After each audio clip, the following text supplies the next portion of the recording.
ഇപ്പോൾ ശ്രീ കൃഷ്ണകുമാറുണ്ട്, BJP നേതാവ്. ശ്രീ കൃഷ്ണകുമാർ, ഇന്നലെ വലിയ മാർച്ച് സംഘടിപ്പിച്ചത് രാഹുൽ മാങ്കൂട്ടത്തിലിന്റെ ഓഫീസിലേക്ക് BJP രാജിവെക്കണമെന്നാണ് ആവശ്യം. ഇപ്പോൾ മുഖമില്ലാത്തവരൊക്കെ മുഖം കാട്ടുന്നുണ്ട്. അവർ കൃത്യമായി തന്നെ രാഹുൽ പറയുന്നത് മുഖമില്ലാത്തവരുടെ ആരോപണം എന്നൊക്കെ ആയിരുന്നല്ലോ. പേരെടുത്തു പറഞ്ഞുള്ള ആരോപണങ്ങളാണ്. അല്ല, ഇത് നേരത്തെ കോൺഗ്രസുകാരന്റെ നേതാക്കന്മാർക്ക് വ്യക്തമായിട്ട് അറിയാം. അന്നത്തെ ആരോപണം വന്ന സമയത്തും മുഖമുള്ള ആളുകൾ ആരുടെയൊക്കെ മുഖമാണ് അതിന് പിന്നിലുള്ളതെന്നുള്ളത് കോൺഗ്രസിന്റെ നേതാക്കന്മാർക്ക് അറിയാം. പാർട്ടിക്കകത്ത് തന്നെ നിരവധി പരാതികൾ ഇയാളെ സംബന്ധിച്ച് കോൺഗ്രസിന്റെ നേതാക്കന്മാർക്ക് ലഭിച്ചിട്ടുണ്ട്. ഇപ്പൊ ഇന്നലെ യുവനടി പറഞ്ഞത് വളരെ വ്യക്തമായിട്ട് ആരാണ് എന്നുള്ളതിനെ സംബന്ധിച്ച് വ്യക്തമായിട്ട് കേരളത്തിലെ മുഴുവൻ ആളുകൾക്കും അറിയാവുന്ന ഭാഷയിൽ അവര് പറഞ്ഞു. കോൺഗ്രസിന്റെ നേതാക്കന്മാർക്ക് നേരത്തെ കൊടുത്ത പരാതിയെ സംബന്ധിച്ച് അവർ സൂചിപ്പിച്ചു. ഇപ്പോ വീണ്ടും ഹണി ഭാസ്കർ പരസ്യമായിട്ട് സോഷ്യൽ മീഡിയയിലൂടെ പ്രതികരിച്ചിരിക്കുകയാണ്. ഇങ്ങനെ നിരവധി ആളുകള് പുറത്തു പറയാൻ മടിച്ചു നിൽക്കുന്ന ആളുകൾ അടക്കമുണ്ടെന്നാണ് കോൺഗ്രസിനകത്തു നിന്നുള്ള ആളുകൾ തന്നെ പറയുന്നത്. ഇപ്പൊ കോൺഗ്രസ് എന്തിനാ ഇനിയും കാത്തിരിക്കുന്നത്?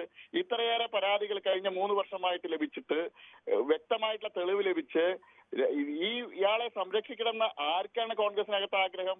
അതോ കോൺഗ്രസിന്റെ നേതാക്കന്മാർ ഇതിനെല്ലാം കൂട്ടുനിൽക്കുന്നവരാണോ എന്നുള്ളത് കേരളത്തിലെ ജനങ്ങൾ അറിയാൻ ആഗ്രഹിക്കുക. ഇന്നിപ്പോൾ KPCC അധ്യക്ഷനുമായി ബന്ധപ്പെട്ട് പ്രതികരിച്ചിട്ടില്ല. പ്രതിപക്ഷ നേതാവുള്ളത് കൊച്ചി ഗസ്റ്റ് ഹൗസിലാണ്. അദ്ദേഹത്തെ കാത്ത് മാധ്യമങ്ങൾ പുറത്തുണ്ട്. ഒരു വാർത്താ സമ്മേളനം 9 മണിക്ക് നിശ്ചയിച്ചിരുന്നു. മാധ്യമങ്ങളെ കാണുമെന്ന് പറഞ്ഞിരുന്നു. പക്ഷേ അതിപ്പോൾ റദ്ദാക്കിയ സാഹചര്യം കൂടിയാണ് ശ്രീ കൃഷ്ണകുമാർ. അല്ല, അവർക്ക് മാധ്യമങ്ങളെ കാണാൻ കഴിയില്ലല്ലോ. കഴിഞ്ഞ 3 വർഷമായിട്ട്, ഇന്നലെ യുവനടി പറഞ്ഞു, കഴിഞ്ഞ 3 വർഷമായിട്ട് ഇത് സംബന്ധിച്ചുള്ള പരാതി കോൺഗ്രസിന്റെ നേതൃത്വത്തെ അറിയിച്ചിട്ടുണ്ട്.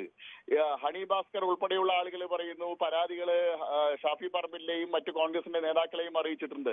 അപ്പൊ ഇതില് ഒരു അന്വേഷണത്തിന്റെ ആവശ്യമോ അല്ലെങ്കിൽ ഒരു വിശദീകരണത്തിന്റെ ആവശ്യമോ ഒന്നും കോൺഗ്രസ് നേതാക്കളെ സംബന്ധിച്ചില്ല. അവരുടെ പാർട്ടിക്കകത്തു നിന്നുള്ള പരാതികൾ നിരവധി അവർക്ക് നേരിട്ടറിയാവുന്ന പരാതികളുണ്ട്. ഇത്തരത്തിലുള്ള ഒരാളെ കേരളത്തിന്റെ ജനപ്രതിനിധിയായിട്ട് തുടരാൻ അനുവദിക്കണോ എന്നുള്ളതാണ്. കേരള നിയമസഭയിൽ തുടരാൻ അനുവദിക്കണോ, യൂത്ത് കോൺഗ്രസിന്റെ ഉന്നത സ്ഥാനം അലങ്കരിക്കാൻ അനുവദിക്കണമെന്നാണ് കോൺഗ്രസ് തീരുമാനിക്കേണ്ടത്. ഇതില് ഈ ഇന്നലെ യുവനടി പറഞ്ഞത് പരാതി കൊടുക്കുമെന്ന് പറഞ്ഞ സമയത്ത്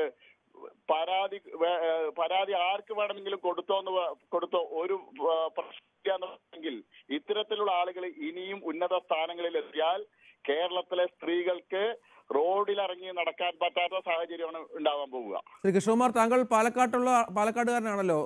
ഈ MLA അവിടെ തന്നെ ഉണ്ടോ? ഞങ്ങൾ 2 ദിവസമായിട്ട് വിളിച്ചിട്ട് കിട്ടുന്നില്ല അദ്ദേഹത്തെ.